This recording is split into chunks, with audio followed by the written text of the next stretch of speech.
بسم اللہ الرحمن الرحیم۔ بے حساب درود و سلام ہمارے پیارے نبی حضرت محمد مصطفیٰ صلی اللہ علیہ وآلہ وسلم پر اور ان کی آل پاک پر۔ معزز سامعین کرام، آج درود پاک کی فضیلت بیان کرنے لگے ہیں۔ اللہ تعالیٰ سے دعا ہے کہ اللہ تعالیٰ ہم سب کو زیادہ سے زیادہ درود شریف پڑھنے کی توفیق عطا فرمائے۔ ایک دن ابو جہل مسجد الحرام کے دروازے کے پاس آ بیٹھا۔ پیارے آقا علیہ الصلاۃ والسلام مسجد سے باہر تشریف لائے تو اپنا ہاتھ آستین سے اس نے باہر نکالا اور کہنے لگا، یا محمد صلی اللہ علیہ وسلم، بتائیے میری مٹھی میں کیا ہے؟ اگر آپ اس کے جواب میں کامیاب ہو گئے تو میں اپنے ساتھیوں سمیت آپ صلی اللہ علیہ وسلم پر ایمان لے آؤں گا۔ حضور پر نور صلی اللہ علیہ وسلم نے فرمایا، تیرے ہاتھ میں ایک ڈبیا ہے جو ٹاٹ میں لپیٹی ہوئی ہے۔ اس ڈبیا کے اندر 3 موتی ہیں، ان میں سے ایک سوراخ شدہ ہے، دوسرا آدھا سوراخ شدہ اور تیسرا بغیر سوراخ کے۔ اس ڈبیا میں ایک لال بھی ہے جس میں ایک سرخ کیڑا ہے، کیڑے کے منہ میں سبز پتی ہے۔ ابو جہل کہنے لگا، یہ سب تو ٹھیک ہے، لیکن سرخ کیڑے اور سبز پتی کا کیسے علم ہوا؟ آپ صلی اللہ علیہ وسلم نے فرمایا، لال کو توڑ دو، معلوم ہو جائے گا۔ ابو جہل کہنے لگا کہ میں اس قیمتی لال کو کیسے توڑ دوں؟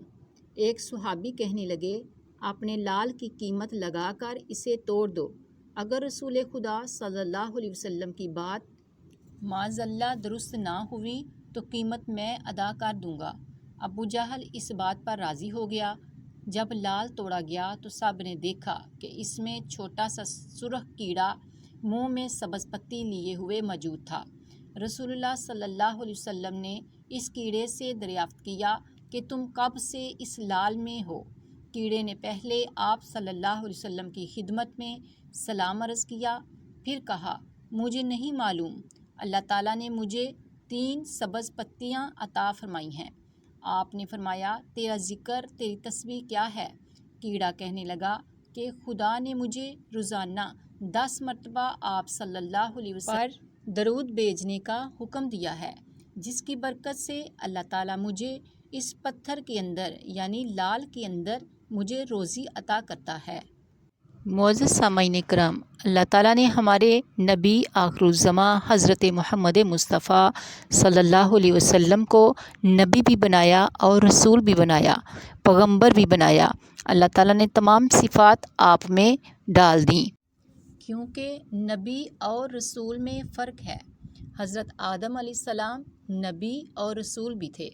نبی اور رسول میں فرق یہ ہے، رسول پر شریعت اور احکام نازل ہوتے ہیں، لیکن نبی پر شریعت نازل نہیں ہوتی، البتہ وحی نازل ہوتی ہے اور معجزات عطا کیے جاتے ہیں، جبکہ شریعت رسولوں پر نازل کی جاتی ہے۔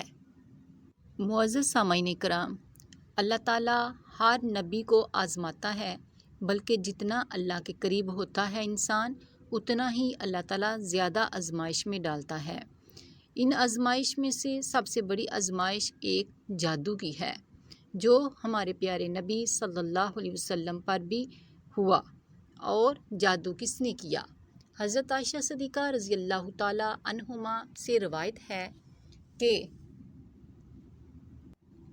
بنو زریق کے یہودیوں میں سے لبید بن عاصم نامی ایک یہودی نے رسول اللہ صلی اللہ علیہ وسلم پر جادو کر دیا، یہاں تک کہ رسول اللہ صلی اللہ علیہ وسلم کو یہ خیال آتا کہ میں یہ کام کر رہا ہوں، حالانکہ آپ وہ کام نہیں کر رہے ہوتے تھے۔ حتیٰ کہ ایک دن یا ایک رات کو رسول اللہ صلی اللہ علیہ وسلم نے دعا کی، پھر دوبارہ دعا کی، پھر تیسری مرتبہ دعا کی، پھر فرمایا، اے عائشہ، کیا تمہیں معلوم نہیں کہ جو کچھ میں نے اللہ تعالیٰ سے پوچھا تھا اور اللہ تعالیٰ نے مجھے بتا دیا؟ میرے پاس 2 آدمی آئے، ان میں سے ایک میرے سرہانے بیٹھ گیا اور دوسرا میرے پاؤں کی طرف بیٹھ گیا۔ سو وہ آدمی میرے سرہانے جو بیٹھا ہوا تھا، اس نے پیروں کی جانب والے سے کہا، یا جو پیروں کی جانب بیٹھا تھا وہ سرہانے کی جانب والے بیٹھے ہوئے سے کہا اس نے کہ اس شخص کو کیا تکلیف ہے؟ دوسرے نے کہا، ان پر جادو کیا ہوا ہے۔ پہلے نے کہا، کس نے کیا ہے؟ دوسرے نے کہا، لبید بن عاصم نے۔ پہلے نے کہا، کس چیز میں جادو کیا ہے؟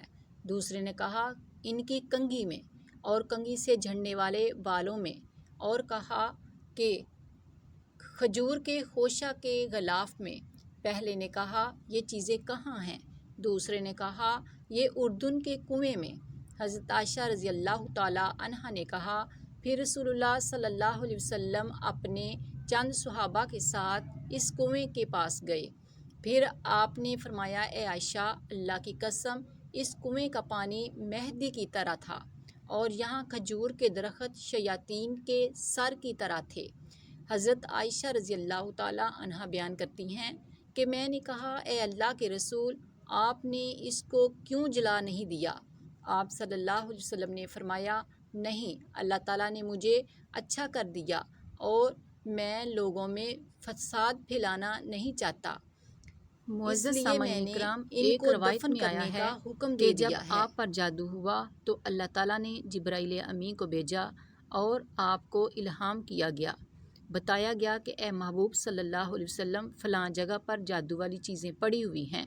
جب آپ نے دیکھا تو وہ چیزیں ادھر موجود تھیں، اور اللہ تعالیٰ کے حکم سے فرمایا گیا کہ اے محبوب صلی اللہ علیہ وسلم، قرآن پاک کی آخری صورتیں پڑھو، یعنی سورہ ناس اور سورہ فلق۔ آپ پڑھتے گئے تو آپ پر جادو کے اثرات جو ہیں وہ ختم ہوتے گئے۔ قرآن پاک کی ہر صورت میں بہت زیادہ طاقت ہے، کیونکہ یہ اللہ تعالیٰ کا کلام ہے۔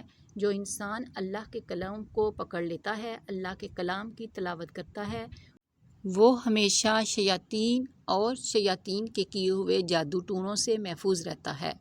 خاص کر کے اللہ تعالیٰ نے آیت الکرسی میں بڑی طاقت دی ہے۔